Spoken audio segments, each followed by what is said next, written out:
I will pray in English. Now something in English. Father, in the mighty name of Jesus Christ. Amen. Si je vais dire ceci. Branamiste Branham yemoka kufa. Akota wapi? Nakati ya bibembe. Amen. Akufa bakunda ya. Azana tile lo. Mikuwa na yeso kitoko kende kuluka mikuwa na yeto kutango na tombo. Nos orphelins. Même les satanistes donnent aux pauvres. Le musulman distribue aux pauvres. Il y a la parole et les polémiques, c'est deux choses différentes. Les polémiques, ce n'est pas la parole. Polémique, ce sont les idées des gens. Puisque tu n'es pas le disciple de Jésus. Dès l'avant, tu n'étais pas. Tu étais le disciple d'Abraham, Branham. Tu n'étais pas le disciple de Jésus. D'abord, enlève le nom de Jésus dans ta bouche. Tu n'as pas droit d'utiliser Jésus. Après, tu connais très bien que tu es derrière qui? Branham. Et là, comme sous. Et là, comme souci, ce qu'on a justifié dans ma bé au sali, c'est qu'il faut se repentir et aux appels ma vie. Ce qu'on a se repentir, pas banal. Non,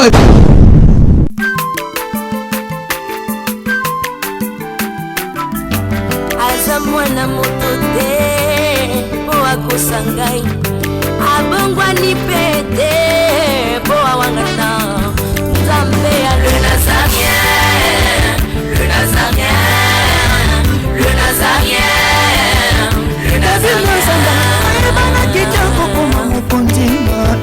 Atako babakola ke mafuta na musakolima lelo ya yo bolingo ebateli le Nazareth lipamboli oyo monana katempeni mama kantelobi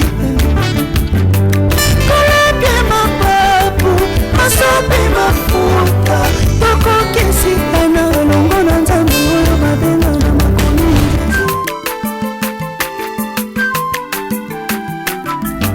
Azamwana motote, boa kosangai, abongwa ni pete, boa wangata, Nzambe ya le Nazarien, le Nazarien, le Nazarien. Ifada. Thank you, Fada, cher ami fidèle. L'union sont toujours. Nous avons quoi qu'on a vu sur la carte chaîne Abino. Il y a les Nazarènes TV, la cadre émission Abino. Table Sainte, vous a présenté par votre humble serviteur Dadi Mukwaya. Je dis un grand merci, une équipe Mobimba. Elle est Nazarène TV, un grand merci à la servante de Maman Tiffany Mokwa pour notre confiance au Pessina. Je dis un grand merci à Jires, Oazan, c'est ma caméra. Pourquoi pas toute l'équipe et les Nazarène TV, la Pessina. Vraiment, merci et béni. Lelo table sainte nazana moko ya basali ya Nzambe ya mboka na biso na kombo ya général prophète Ali. C'est avec lui nous allons nous entretenir tout au long de cette émission. Restez branchés, restez connectés dans votre chaîne les Nazarène TV. Avant d'abonner pour la TV no love de Dieu, on sait à la régie à Tchèque du Fiamba Nzambe. Le Saba Nzambe le Kumu le Sako Mokonzi. Il y a la servante de Dieu Maman Tiffany Mokwa et puis on se retrouve après cette chanson.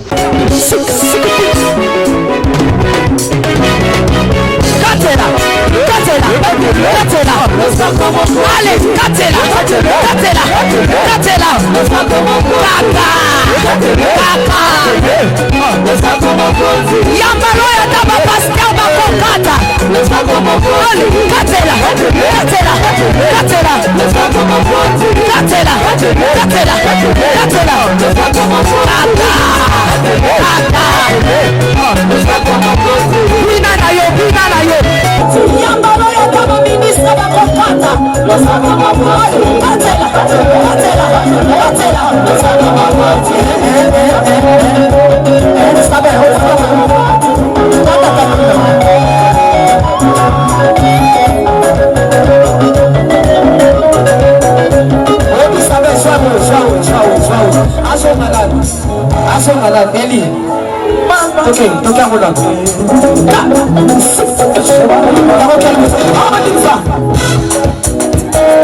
nazokatela nzambe losako na se sikoyo tozokata losako sikoyo kuna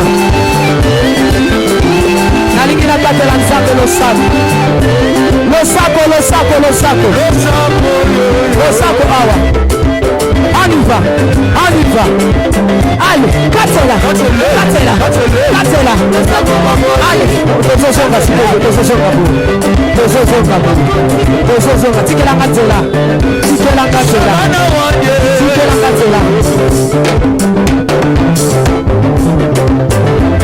nazozonga s'il vous plaît tika nzela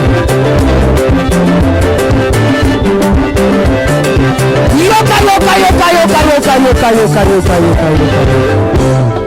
olingi libala olingi kobote olingi mosala mpona nini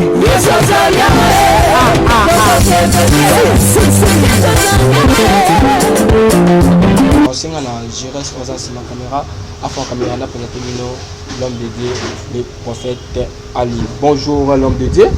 Shalom, bonjour, shalom. Ça t'aide nini? Ah, très bien par la grâce de Dieu. Timia. Amen. Ouais, moi j'ai dit par rapport à notre choisi encore le Shalom, bien-aimé. Balandeli vraiment Nzambe apambola bino mpona kolanda chaîne na Nazareth.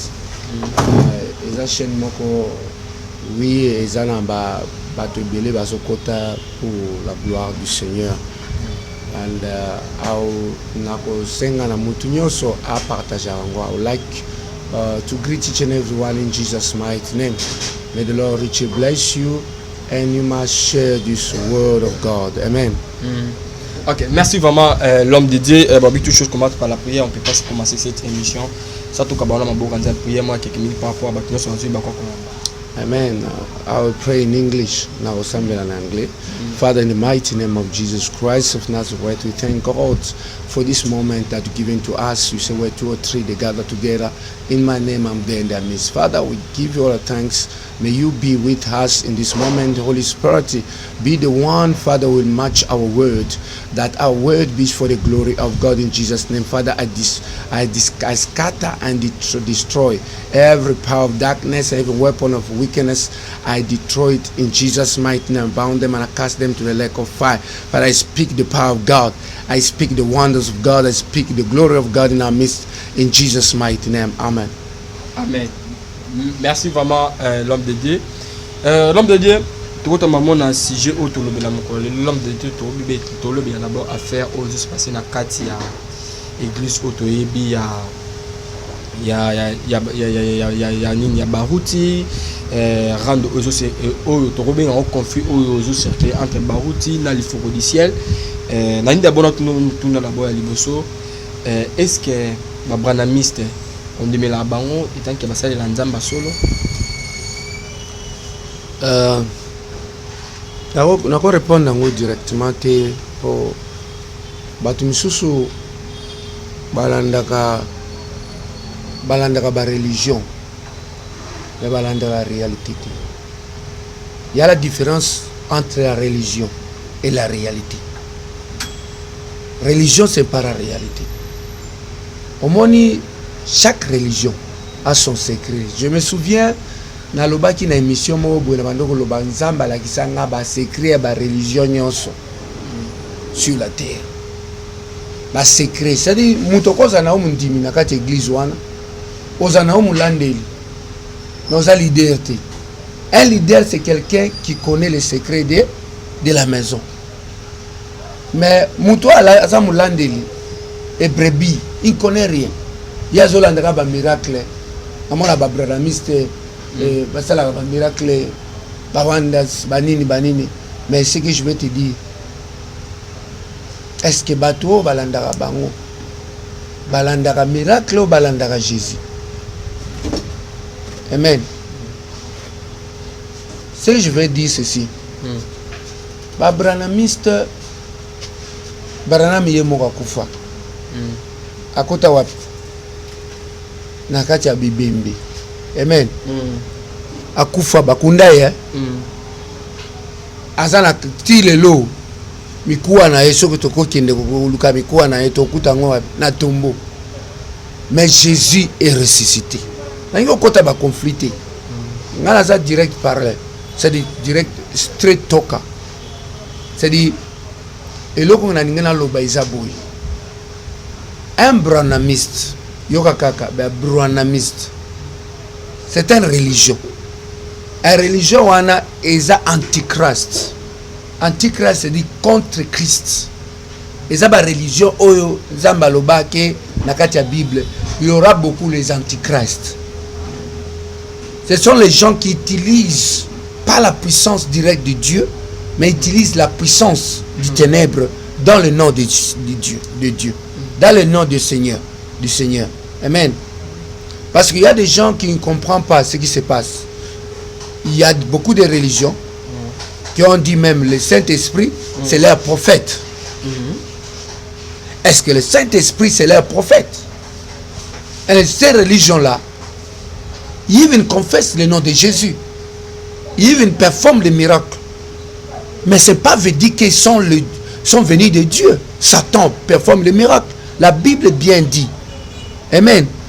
La Bible bien dit à 2 Corinthiens, chapitre 14, verset 11. Il a dit, même Satan peut tourner comme un ange de la lumière. Il est l'ange des ténèbres. Il tourne. Il se transforme. Il s'est démaquillé comme un ange de la lumière. Pour que les gens puissent comprendre qu'il est pasteur. Il est un homme de Dieu parce qu'il prêche, parce qu'il chante, parce qu'il fait les choses de Dieu, parce qu'il donne les gens, parce que même les satanistes donnent aux orphelins. Même les satanistes donnent aux pauvres. Les musulmans distribuent aux pauvres. Mais cela veut dire ils sont de Dieu. C'est la question. Satan aussi a les dons. Dieu aussi a les dons. Mais il y a les choses qu'il faut comprendre comme les enfants de Dieu. La doctrine. La doctrine, Paul a dit bien dans Galatiens. Il a dit même cet enseignement, cette doctrine, si quelqu'un, même un ange, vient prêcher une autre doctrine que celle que je vous ai donnée, que celle que Christ vous a donnée, le tumbi quoi? Il déclare une malédiction sur lui. C'est pour cela que les gens ne comprennent pas la Bible. Il faut avoir la matière. On appelle quoi comment? L'enseignement profond. Il y a les gens qui suivent les polémiques, mais qui ne suivent pas la parole. Il y a la parole et les polémiques, c'est deux choses différentes. Les polémiques, ce n'est pas la parole. Polémiques, ce sont les idées des gens. Ce sont les pensées des philosophies et les idéologies des gens. Parce que l'étude biblique, est-ce que l'étude biblique, c'est la doctrine de Christ? Non, c'était les études. On a bien dit. C'est l'étude biblique. Est-ce que Dieu, on peut l'étudier? Non. Dieu, on n'étudie pas Dieu. Mais on comprend Dieu. Alléluia. Voilà, l'homme de Dieu, je combat toujours. So, et l'eau qu'on a la loba, na makambwa, ya nini ya Abraham. Non. Même si tu es l'homme de l'esprit, la Bible dit discerne l'esprit. Là, c'est dans côté de l'église Abraham. Sans que tu n'aies yeba na lubika ba yemba nzami. Na yoki batu yo sanga après que non. Les églises Abraham habité, na yebi déjà. Abi oyebi ndenge nini? Nabi, je sens l'esprit. So na vandi na mutu atazolo ba no de kwa ba sali nzambe belé. Ya mibali pe ya basi, ba kozolo ba Jésus-Christ est Seigneur, mais ils ne sont pas dans le Seigneur. Ils sont dans le diable. Ils servent le Satan. Mais ba monde baza numéro 1, la Bible dit 10, la Bible dit das. Bazo te ya pe. Mais ce qu'on sentit tant que c'est-à-dire la puissance derrière la parole de Dieu.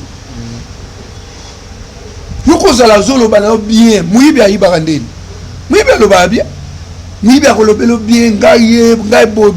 l'esprit dans l'homme et qu'on révèle que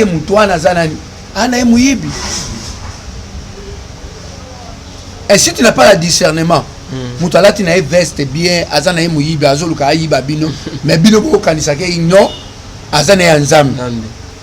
Jésus a bien dit, si quelqu'un vient chez vous, si par une autre porte, parce que c'est la porte devant, tu vois, il y a une fenêtre, il y a une muyibi, so yebi singa Branham. Nous avons critiqué, il y a une porte. Jésus a dit, Jean chapitre 14, verset 6, il a dit, je suis, il n'a pas dit Branham, il a dit, je suis le chemin, la vie et la vérité. Il sait personne ne vient au Père. Et c'est passe par moi. Je suis la porte des brebis. Est-ce que Branham il est la porte des brebis? Dans quel verset Branham est la porte des brebis? Voilà l'homme de Dieu. On arrive toujours au toujours une émission. Yobi que Branham n'est pas la porte de Jésus. Mais aujourd'hui, le pasteur du Foucault du ciel, Yobi pasteur du Foucault du ciel. J'espère qu'à part prophète. Oui, m'a rappelé, à sa collègue nao musicien, à sa collègue de musique. Lelo pasteur du Foucault du ciel a sali interview à ABC Arabi. Et là on a le bas et choqué bino. Moi j'aime Branham plus que Jésus-Christ. L'état que général prophète. Quand la collègue non musicale, quand la collègue non pasteur Zoba qui est à limite Branham.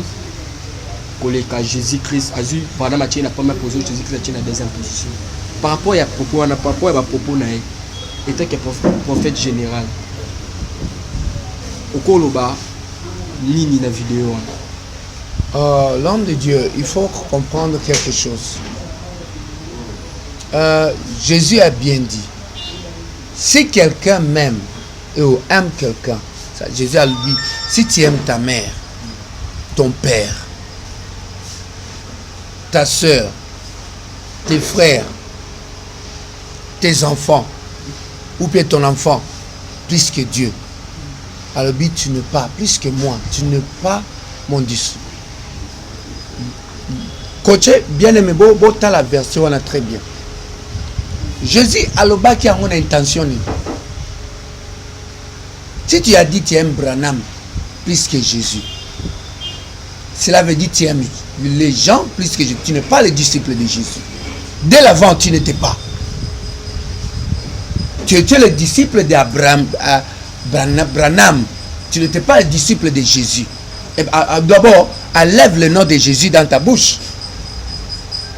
Tu n'as pas droit d'utiliser Jésus. Après, tu connais très bien que tu es derrière. Tu es derrière qui? Branham. Tu es derrière Branham. Mais tu es en train de parler du nom de Jésus dans ta bouche. Et tu compares Branham avec Jésus.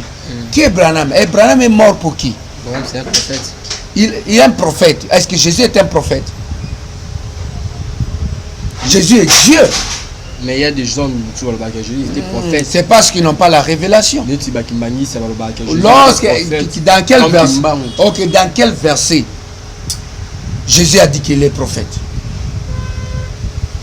Alléluia.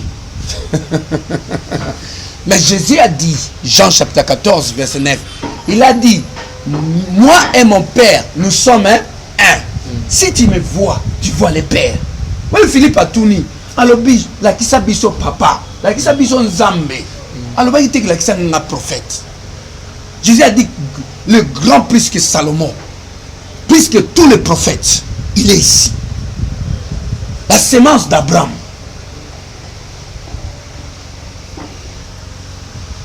Jésus n'est pas n'importe qui. C'est le sauveur. Branham n'est pas un sauveur. Branham n'est pas même à la mesure d'Abraham. Abraham était l'ami de Dieu. Branham est qui? Si je le compare Branham avec Moïse, qu'est-ce qu'il a fait? Il a délivré les gens de l'Égypte. Il a passé les mers rouges. Je peux me le comparer même avec Jésus. Je le compare avec tous les prophètes ici. Avec seulement Moïse. Qui va passer Moïse? Mais Jésus Christ. Moïse est mort. Mais Jésus est ressuscité. Même Moïse est venu sur les transfigurations pour dire que non, entendez celui-là. Il y a des gens qui ne comprennent pas la Bible.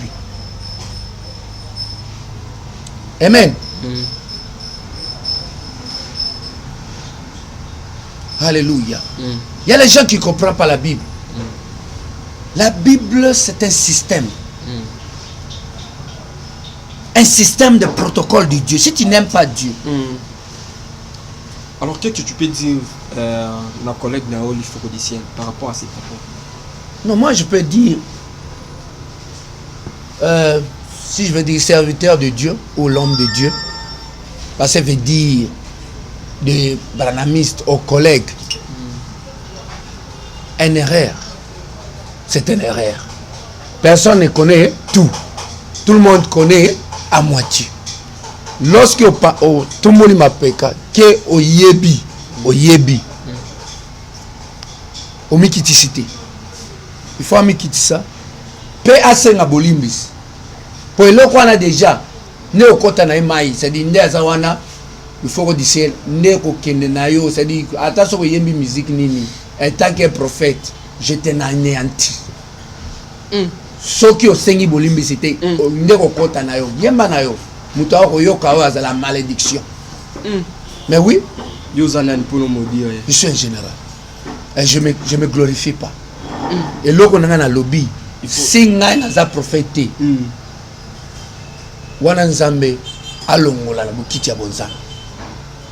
Il faut rediciel. Ndeza bonga na lobby yango, na déclarer malédiction sur lui te, na zoyebisa que s'il ne se répand pas, d'appeler qu'il aime Branhamique, c'est qui? C'est Branham plus que Jésus. Il n'est rien.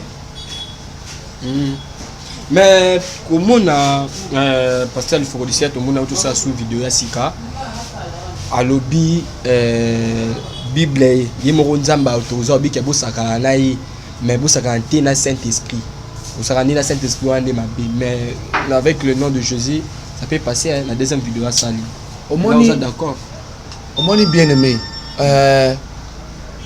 il faut à la très maïl amen il y a l'interprétation de la Bible, une misinterprétation de la Bible. C'est-à-dire en anglais, misquotation. C'est un mis à 8 versets. À balousi en onde kopoko est justifié. Verset on est solo babongote. Verset on est solo ba Jésus à lobby. Bien, à lobby. C'est lui. Hein, à lobby. Il sera pardonné à celui qui s'est blasphémé contre moi, mais pas contre les saints. T'exprimes même cette génération et les générations qui viennent. Conteste na ezali qui combien? Ezali tango ba pharisi ba païen, ba pasteur ya ba païen, ba pharisi ba pasteur ya Moïse. Ba bande ko finga eki ezana démon pe akoki jamais ko pardonner mutu na mokili tango alobi ki a pardonner mutu, ba lobi akoki ko pardonner mutu te. Il faut que je conteste yango bien. Amen. Dès lors qu'on comprenne ce qu'on est, Jésus a lobé là qui yango pourquoi? C'est pas pour le fort du ciel. Amen. Jésus a dit ça basé sur ce que les païens disent. Est-ce que le fort du ciel il te conteste comme un païen? Il est païen pour dire ça. Pour dire qu'il aime Branham plus que Jésus. Ça c'est plus qu'un blasphème. Ça c'est la réjection de Jésus. Cela veut dire le fort du ciel n'a jamais été le disciple de Jésus. Il était le disciple de Branham. N'a jamais été ni pasteur de Jésus, il était pasteur de Branham. On comprend? Pourquoi? Et le il peut se justifier par c'est pas justification. Azo sala erreur, Nicolas erreur mususu. Il faut que si je comprends bien, Aza païen. Aza païen. La Bible dit, par ta parole, tu seras justifié. Par ta bouche, tu seras condamné. Yo moko mituna na makambo alobi. Soki mutu aza mokilo a païen. walingi andimela Yesu walingi andimela Yesu aye akuti ke mutu moko bo alobi ye alingaka Branham plus que Jésus andimela Yesu susu c'est yo zo mema batu na lifelo mais ozo loba ke yo zo mundi et puis mundimi nani ya Branham moi-même je na bundela Yesu te mais na zo bundela nde lukuta o bazo bamba nango na kati ya bo Yesu po Yesu abundaka ye moko abunda ye moko ezate ke ba religion mususu fo bundela nzambe na bango Yesu ye abundelaka ye moko so alingi abeta mutu fimbo tuna Saul tango abetaki Saul est-ce que bato bazali wana basungaki hein? So ce que je veux dire c'est quoi? Blasphémie de le Saint-Esprit. Qui est Jésus d'abord? Qui est le Saint-Esprit? Le nom Jésus, je vais justifier ça bien. Le nom Jésus, cela veut dire sauveur. Isaïe a dit il y a seulement un seul sauveur, c'est qui? C'est Dieu. Non, le nom Jésus, cela veut dire Yoshua Mashiach. C'est le nom de Dieu lui-même. Cela veut dire ceux qui va lobi mutu aza Jésus, cela veut dire l'homme là est Dieu. Qui est le Saint-Esprit? Est Dieu. Jésus est Dieu. Le Père, c'est Jésus. Le nom du Père. Dieu a donné le nom Jésus à son Fils. Jésus, c'est le nom du Père. C'est-à-dire le Père, le Fils et le Saint-Esprit. Il y a le nom qui t'est élevé. Au-dessus de tous les noms. Les noms seulement, pas des Branhamites, pas des Bouddha, pas le nom de Allah, pas le nom de qui Shembe, pas le nom de ZCC. C'est le nom de Jésus-Christ qui est au-dessus de tous les noms. Mais si quelqu'un a dit que moi j'aime Branham plus que Jésus, il a dit il n'aime pas Dieu. Il n'aime pas Dieu, il aime un homme qui est un prophète qui est mort. Il aime plus que Jésus. So, l'homme comme ça, tu le justifies comme un pasteur? Mais si je comprends bien, le pasteur l'hypocondicien a blasphémé dans le Saint-Esprit. Non, sans rejeter Jésus. Sans le but que olingaka mwana te, olingande papa. Hein? Olingaka mwana te. Olingana papa. Yo boy liki. Orolia eloko na kati ya John 1.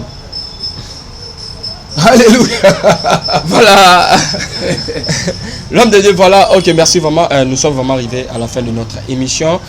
Mot de la fin comme conseil au coupé ça na babranamiste son na pasteur l'hypocondiciel numéro de téléphone par rapport à bagnon sur bazar pour soi rejoindre. Au moins bien aimé le monde tout ce comme na bataille à fin. Bien aimé tout ce comme na bataille il y a fin. Repentez-nous. Et puis, cherchons la vérité. La Bible dit tu connaîtras la vérité t'affranchira. Voilà. Kozala batu bazoluka nde guérison bazoluka Jésus. Ils ne cherchent pas la source. Bazoluka nini bénéfice ya ba source. Ozoluka lipa mais ozoluka blancherie. Alléluia. Yo yebike blancherie nini esala lipa wana te ozo kipete. Yozo ninga kaka oliali lipa. Mais ozo yebate ko zama lipa limsusu e kusala mabumu retour nde oloba. Alléluia. Nazolo baboy ba chrétien. Hein? Naolo baba les gens les chrétiens. Les gens qui aiment Jésus, pas qui aiment le foco du ciel ou qui aiment pasteur Songolo ou bien qui aiment Abranamite. Les gens qui aiment Jésus. Jésus est devenu la première personnelle priorité privée. Alléluia. Paix publiquement, tu aimes Jésus. Alléluia. C'est dit, neba tunazolo belasiko. Soko lingi Yesu. Makambo boye, il faut pas qu'on tolère. Deuxièmement, koyoka n'importe qui, quelques personnes, oh yaza musale anzambe, azolo ba makambo boye. Matin na nanu ezala nanu non effet. Ezala posé, hein? Au tchango nanu pembeni. Parce que c'est quel esprit azo transféré. Bato boye soka choma boko ko na mulimo baranami. Ok, l'homme de Dieu numéro de téléphone Isa. Bien aimé, merci beaucoup l'homme de Dieu pour l'opportunité. Je remercie le Seigneur pour la parole et puis Il faut comprendre bien aimé, nous ne sommes pas contre l'effort du Sébat, nous sommes contre l'esprit qui est en train d'influencer notre collègue. Amen. Il faut se répartir correctement, pas te justifier. Il n'y a pas de justification ici. Amen. Et là comme souci, ce que je me justifier dans ma bé au sali, c'est que fait se repentir et aux appels ma bé. Ce qu'on se repentir pas banane. Non, et pas quand on est à salade. Quand on va dans le bango na banane. Non, il parlait avec les brebis. C'est fait pour parler ça aussi avec les brebis, mais en public aussi. Hein? Théologie ni natanga. Hein? Et ça te dit surtout que dans théologie, tu es dans théologie. Ngomba ni amata. Wa ke no loba ke alinga Abraham koleka Jésus. Miracle ni toko sala te ya ko sala. Hein? Voilà, l'homme de dire rapidement le numéro de téléphone. Bien aimé, merci beaucoup, que Dieu, le Seigneur vous bénisse. Plus 243 90 40 91 590. Plus 243 90 40 91 590. Ça c'est le numéro prophétique du prophète général Ali. Et ça dans WhatsApp, c'est très important pour la prière. Que Dieu vous bénisse. Ok, voilà, chers amis fidèles, nous sommes arrivés à la fin de notre émission. C'était votre humble serviteur Dadi Moukoye. Je dis un grand merci à mon PDG, Maman Tiffany Moukoye, pour la confiance au Pessinga. Je reste au Zani na caméra, Alain Kiakala, au Zani na régie. Il est toujours le Masuka film, Bafwa. Bachala, vite à Bicole. On se retrouve à la prochaine. Bye bye. Vous êtes et voulez-vous investir à Kinshasa? Voulez-vous réjouir de vos business? L'opportunité à ne pas rater. Toronto City VIP à Maluku. Un des meilleurs endroits pour résider ou implanter votre business. À quelques minutes du fleuve Congo, le fleuve de nos ancêtres. Juste en face de la zone économique si spéciale qui est le quartier commercial et industriel de Maluku. Waouh! Non loin du centre de ville Maluku. Un quartier en pleine expansion, à quelques mètres du Macadam. Toronto City vous propose un terrain de 20 mètres sur 20 avec des bornes cadastrales. Sur un site accessible, urbanisé, avec espace de jeu, espace vert, magasin, centre médical, marché, etc. Je vous appelle, venez nombrer et acheter. Donc, je voulais juste faire l'appel à nos frères de la diaspora, de partout où vous êtes, en Afrique, en Amérique, à l'Océanie, à l'Europe, en Asie, pour venir acheter les terrains que nous sommes juste en train de morceler. Vous allez bien voir qu'il y a des bornes, il y a même les travaux qui sont juste en train d'effectuer. Donc, le terrain est bel et bien assuré. Il y a l'eau non loin de nous, vous allez voir, derrière moi, c'est la régie des eaux. De l'autre côté, c'est le société Vodacom. Et devant moi, c'est juste World Vision. Là où Vision Mondiale sont juste en train aussi à un projet de construire les maisons pour ces travailleurs. Donc voilà, nous sommes ici à Maluku. C'est déjà un endroit habitable. Et les quartiers, comme vous allez voir de l'autre côté, c'est déjà habitable. Il y a déjà les gens et c'est non loin parmi les autres cités que vous connaissez déjà. Donc je suis très fier de vous présenter ces produits qui n'est rien d'autre que, oui, nous achetons les voitures, nous achetons tout ce que nous pouvons avoir. Mais avoir une parcelle, c'est vraiment une très bonne chose. Pour tout contact, contactez Willy Mafuta au plus 1 90 57 30 15 40. Toronto City, waouh, les 4 qui nous réservent l'avenir de demain. Vive le Congo, vive Kinshasa.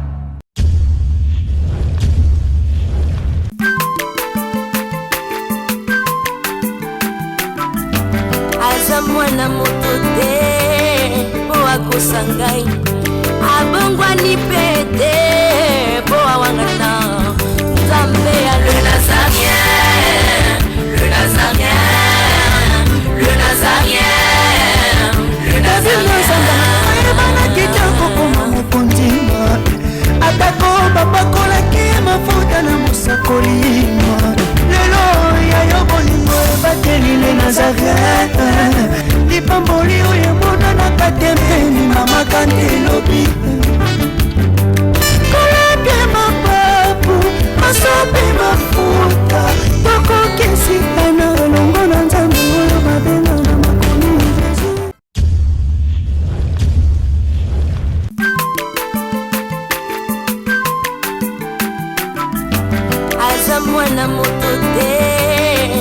akosa ngai abongwani pete po awangana nzambe ya le nazarien, le nazarien, le nazarien, le nazarien. Ebana kitoko koma mokondima atako bapakolaki mafuta na mosakolima lelo yayo bolingo ebateli le nazarien lipamboli oyo emonanaka tempeni mama kandi elobi